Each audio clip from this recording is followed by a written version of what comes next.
푸틴 대통령도 굉장히 그 독실한 러시아 정교 신자고요. 또 푸틴 대통령이 지금의 푸틴 대통령은 굉장히 우리가 이제 조금 잘못된 이미지가 비춰져서 그렇지. 그분도 이제 동성애를 반대하는 것부터 해가지고 굉장히 그 보수적인 그 성경적인 가치를 굉장히 강조하는 분이거든요. 그리고 뭐 전 유럽도 그렇고 미국도 그렇고 뭐 동성애부터 이제 우리가 요즘 조심하는 그런 게 너무 세속화된 것들이 많은데 푸틴 대통령은 어떻게 보면 또 그런 면에서는 굉장히 보수적이고 어떤 크리스천의 성경의 어떤 순수성은 지켜야 된다. 그런 면에서는 또 푸틴 대통령이 상당히 좀 우리가 좀 새롭게 봐야 될 부분이기도 하고 또 하나는 이제 그분이 이제 또 그 약간 그 메시아적인 사상이 좀 있는 것 같아요.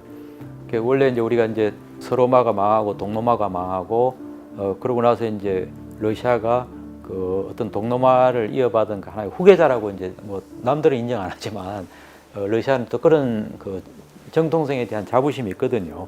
그래서 자기들 뭐 종교는 그 오르스톡스 정교다 뭐 이런 얘기를 하고 그래서 푸틴 대통령의 어떤 그 세계관은 어떤 그 보수적인 그 기독교의 어떤 가치 그걸 넘어서 국가적으로는 러시아는 보통 나라가 아니고 어떤 그 동로마의 어떤 정통성을 이어받은 그런 그 미션과 사명을 이어받은 상당히 좀 홀리 칸츄리다.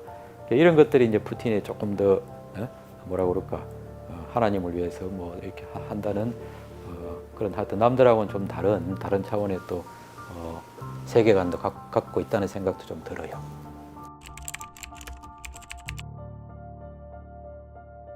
그 젤렌스키는 뭐 2019년 이제 5월인가 대통령 당선됐죠. 저도 이제 그 당선되는 과정은 이제 제가 받더랬고, 그 맨 처음에 이제 정치인이 아닌 비정치인이 이제 그런 그 정치에 들어오는 것도 좀 의외였고, 우크라이나 같이 이제 상당히 이제 저 문제도 많고 그죠. 상당히 그 리스크도 큰 나라에 저런 분이 해도 될까 하는 이제 그런 우려는 저도 뭐 솔직히 가졌더랬습니다. 그런데 이제 그 선거 과정을 보니까 그 당시 이제 가장 그 강력한 후보가 그 당시 이제 포로셴코 현직 대통령이었거든요. 근데 이분이 이제 뭐 코미디언 뿐만 아니라 이제 배우이면서 이수만 같은 그 엔터테인먼트의 또 CEO예요. 그래서 나는 그분의 자질은 뭐 상당히 있는 분이라고 보이지고 또 실제 이제 선거 캠페인하는 과정을 보니까 이 커뮤니케이션의 달인 같아. 예를 들면요, 그 당시 이제 그 우크라이나 키예프에 이제 그 우리로 말하면 월드컵 경기장 같은 게 있어요. 한 10만 명 들어올 수 있는 그 대형 스타디움인데, 거기다가 이제 포로셴코 대통령한테 우리 공개 토론하자. 이렇게 도전장을 딱 던진 거거든요. 자, 이게 이제 누가 이니셔티브를 지는가가 중요하잖아, 그죠?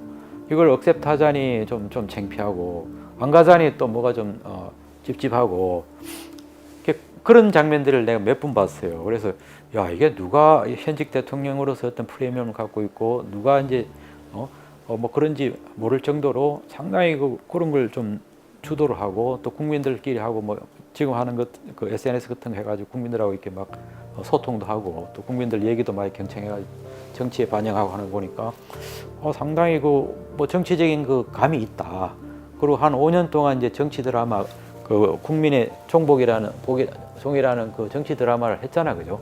어쨌든 우리가 5년을 갖다가 그런 대통령 역을 해본다는 것 자체는 상당히 나는 그 수업을 많이 했다고는 생각이 들고 또 젤렌스키 대통령을 뒤에서 이제 백업하는 그 브레인들이 아주 뛰어나요. 이제 그도 이제 그 대단한 유대인들이 많거든. 그런 분인데 뭐 아쉬움은 또 있긴 있죠. 그 2019년부터 이제 한 3년 동안 좀 우크라이나가 그런 거 러시아하고 언제든지 긴장되고 러시아가 언제든지 도발할 수 있는 그걸 알면서 조금 더 좀 신중하게 조금 더 또 우크라이나 국력도 좀 더 키워가면서 그래서 좀 이런 그 큰 사태를 좀 막았으면 좋지 않을 뻔했느냐 그런 아쉬움은 있고 그래도 어쨌거나 이제 본인이 이런 그 우크라이나의 가장 큰 위기에서 본인이 끝까지 이제 목숨을 걸고 항전하겠다 이렇게 해서 좀 지도자의 또 뭐 위기 관리 리더십을 잘 보여주고 있고 또 국민들을 갖다가 좀 통합하게 만든 그거는 또 평가해야 될 부분 같아요. 그 출구는 뭐 지금 이거는 아까 뭐 치킨 게임이에요. 물론 서방이 더 이제 실탄이 많고 하니까 좀 많이 버티지만 그러나 서방도 뭐 지금 상당히 괴로운 건 마찬가지거든요. 그리고 너무 이제 러시아를 갖다가 코너로 몰아넣고 하면은 또 원하지 않게 이제 중국하고 북한하고 또 이렇게 이제 뭐 사회주의, 권위주의, 공산주의 국가들하고 또 이렇게 더 이제 가까워지면은 우리한테도 큰 부담이고 그래서 이제 뭐 지금은 이제 출구 전략을 찾아야 되는데 좀 러시아였던 그 디맨드도 어느 정도 난 들어주는 게 좀 맞다고 봐요. 그래서 좀 러시아에 좀 가해졌던 그런 경제 제재도 좀 해제를 하고 또 아까 말한 그 극동 시베리아라든지 북극해라든지 이런 이제 서방의 자본과 기술이 들어와서 진짜 러시아의 진정한 좀 경제 현대화, 경제 발전이 좀 이루어지고 그걸 통해서 좀 정치 발전이 이루어지게 하고 러시아를 지금보다 더 강한 러시아를 만들어서 물론 자유민주주의 러시아를 만들어서 건설적인 역할을 하고 또 혹시라도 중국이 나중에 뭐 딴짓 하는 거 그런 거에 대해서도 어느 정도 좀 견제할 수 있는 그런 데로 간다면은 그 아까 말씀하신 대로 이제 러시아의 약점이 있고 러시아의 니즈가 있고 또 러시아가 느끼는 위협이 있거든요. 그런 것들을 좀 어드레스 해준다면은 저는 이거는 좀 출구 전략은 반드시 있다. 근데 중요한 건 지금 이제 이게 서로 간에 감정이 너무 많이 섞였어. 그래서 좀 서로 간에 참 대화하기는 좀 어려운 그런 입장이 있는데 그래서 이제 중국이 이제 중재를 한다고 그래 뭐 그러기도 하고 터키가 한다고 그러기도 하고 뭐 그러고 있는데 하여튼 좋은 좀 중재자가 좀 나타나야 될 것 같고 그러나 지금 뭐 보면은 하루에도 뭐 저 러시아가 쓰는 전비가 뭐 200억 불, 뭐 250억 불 그러는데 그래서 저는 이 사태가 오래가면 모두한테 다 불행하기 때문에 저는 뭐 3월 하순 전후해 가지고는 결론이 나올 것 같아요. 또 3월 하순이 또 분기점이라는 게 군사 전문가들 얘기는 라스푸티짱가 해가지고 이제 우크라이나가 이제 그 대평원이거든요. 그때 되면 이제 이게 눈이 높고 땅이 질고 해가지고 약간 늪같이 되니까 그 러시아가 자랑하는 뭐 대전차 이제 부대도 뭐 가동할 수가 없어요.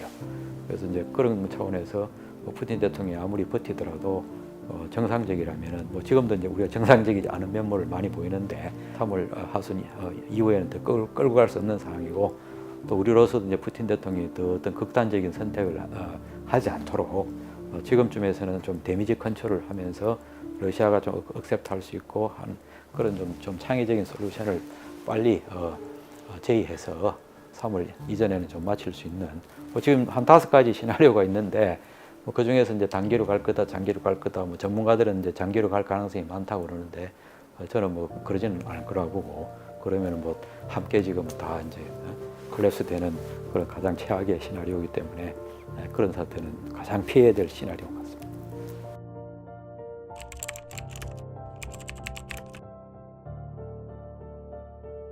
이 사건은 우리가 굉장히 좀 성경적인 관점에서 봐야 될 것 같아요. 지금 우리가 뭐 코로나 바이러스 지금 얘기 안 해서 그렇지 코로나 바이러스도 지금 엄청나게 지금 그 큰 그 챌린지가 되고 있고 또 기후 변화 문제 또 중국하고 지금 뭐 미국하고 상당히 어떤 그런 갈등과 경쟁 거기다가 이번에 러시아까지 이제 해가지고 굉장히 불확실한 시대가 들어섰는데 그래서 결국은 이게 이제 어떻게 보면 이제 하나님 어떤 계시력의 지금 하나의 시작일 수도 있고 또 우리가 정말 잘 하나님의 마음을 움직인다면은 조금 더 기회를 얻어서 홍해의 기적이 나타날 수 있기 때문에 그래서 이제 아까도 말씀했듯이 그 어떤 그 역사를 쓰는 것은 하나님이 이제 믿는 의인을 통해서 썼기 때문에 그죠. 우리가 지금 그 홍해로 가느냐 아마겟돈으로 가느냐 이거는 결국 하나님이 이제 우리 크리스천들한테 이제 던지는 화두라고 보거든요. 그런 차원에서 우리가 뭐 러시아 정교에 대해서도 이제 반성을 해야 되지만 우리 교회 스스로 또 반성할 점이 있는지 없는지 우리가 통렬하게 한번 봐야 될 것 같고 그리고 이제 우리가 이제 그 요한복음 21장에서 이제 디베랴 바닷가에서 이제 베드로가 이제 부활하신 예수님을 만나면서 예수님이 3가지 질문 던졌다 그죠? 그 내가 나를 사랑하느냐 또 베드로는 사랑한다고 그랬고 예수님은 그러면 내 양을 치라고 그랬거든요. 그래서 좀 그 우리 이제 모든 믿는 사람들은 내 양을 치는 그런 사람이 돼야 되고 또 이제 국가 차원에서 또 예수님이 또 똑같은 질문을 할 것 같아. 대한민국은 그 빛의 세력 자유민주주의에 서 있느냐 아니면 뭐 권위주의 뭐 어둠의 세력에 서 있느냐. 그래서 이제 우리 국가로서도 정체성을 명확히 해야 된다. 아니 우리가 동성애자들도 지금 당당하게 커밍아웃 하는데 우리가 자유민주주의 대한민국의 정체성을 우리 자꾸 모호하게 하는 거는 아닌 것 같아요. 우리 개인도 그렇고 그래서 차제에 우리가 이제 개인의 정체성, 국가의 정체성, 정체성이 명확하면 우리가 소명과 사명이 먼저도 그대로 나오거든요. 그래서 이번에 이제 이 사건은 우리 개인한테 대해서는 예수님이 베드로한테 던졌던 그 질문, 그래서 정체성을 예수님이 물으셨고 소명과 사명을 명확히 해준 거고 국가 차원에서도 지금 대한민국 내에서 지금 뭐 사회주의니 뭐니 해가지고 굉장히 이념 갈등이 많은데 우리의 어떤 그 이념은 명확해야 되잖아요, 그죠? 그래서 그거는 자유민주주의다. 그리고 이제 그 생명을 중시하는 거, 인류의 보편적 가치를 중시하는 게 거기에 대해서는 우리가 뭐 경제 이익보다 훨씬 뛰어나야 되는데 자꾸 이제 우리가 그걸 모르면은 뭐 중국하고 관계가 안 좋으면 뭐 기업이 어떻고 이런 얘기하는 거는 그거는 아니다. 그래서 지금 우리가 뭐 푸틴의 눈치를 볼 거냐, 시진핑의 눈치를 볼 거냐, 하나님의 눈치를 봐야 된다고 봐요. 그래서 우리 정체성을 명확히 하고 그 소명과 사명을 명확히 하는 그게 좀 이번 사태를 통해서 성경에서 주는 메시지가 아닌가 저는 그렇게 해석하고 있습니다.